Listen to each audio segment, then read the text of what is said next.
Dozens of caskets remain displaced and unidentified in Plaquemines and Lower Jefferson parishes 2.5 years after Hurricane Ida. As Olivia Vidal reports, families of the deceased want to know why it's taking so long to get their loved ones' remains back to their final resting place. August 29th, 2021, Hurricane Ida's winds and storm surge pounded southeast Louisiana, leaving a trail of devastation and changing lives forever. Eugene Trufant, a lifelong Plaquemines Parish resident who's lived in Ironton for 73 years, knows firsthand the power of that storm. Oh, it was rough. He could not believe the damage he found at a small private cemetery near his home, where his entire family is buried. When I came down here, I seen all them caskets all over. It was a mess. The storm's wrath unearthed 282 remains in southeast Louisiana. Trufant says while the recovery effort overall has dragged on, his family cemetery is back together. Took about a year for them to do, get everything to rolling. New tombs bolted to new concrete foundation, work that took nearly 2 years to finish.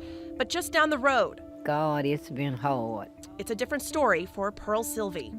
I have a lot of memories back here because from my childhood in the cemeteries where we played at. The community cemetery in Ironton is still incomplete. I have a sister and a niece. I don't know who else in my family that's not there, but I know they're not there. Temporary storage on site still holds the displaced remains. That day, a lot of people to come and see the loved ones stay in the trailers. About 40 bodies remain unidentified in Plaquemines Parish from here in the Ironton community, and they're housed inside these 2 trucks until they can be identified at the state level and reinterred. It's not the only area dealing with damaged cemeteries. In Lower Jefferson Parish, the remains of more than a dozen people are still unidentified from the Lafitte-Barataria area. They're locked up in another truck under an overpass 18 miles away. So why is it taking so long to identify the remains and get them back to their final resting place? In Louisiana, restoring grave sites is the responsibility of the state's Cemetery Response Task Force, created in 2018 and the only one of its kind in the country. It's made up of only 3 people, 2 anthropologists and a funeral director. Dealing with FEMA and with all of these remains, with these large-scale disasters, just wasn't something that had occurred and needed to be dealt with on a statewide level until we hit those 2016 floods. Dr. Ryan Seidemann says before the task force was created, in order to restore cemeteries after natural disasters, the state had to file a lawsuit to get a court's authority to DNA test and manage cemetery remains. Now Louisiana law allows the task force to do the work Seidemann says can be tedious, expensive, and time-consuming.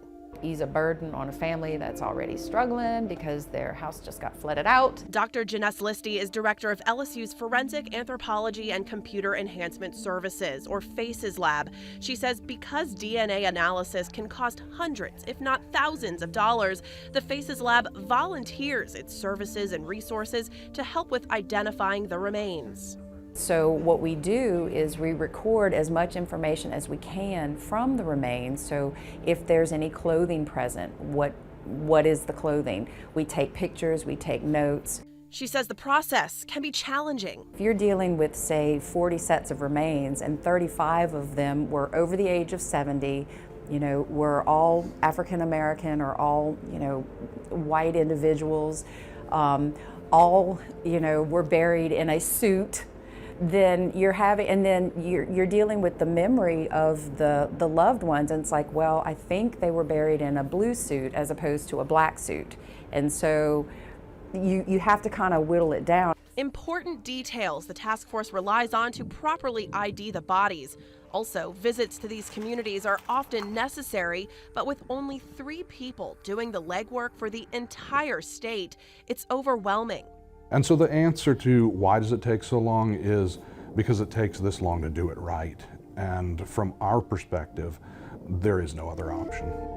Back in Ironton, time is all they have, but the wait takes its toll. I would be glad when they come on and do the rest of it that needs to be done, because it's just been too long. Olivia Vidal, Fox 8, Local First. The Cemetery Task Force says it could take until the end of the year to identify the rest of the remains and repair the cemeteries in Ironton and the Lafitte Barataria area. We have new details about what allegedly happened leading up to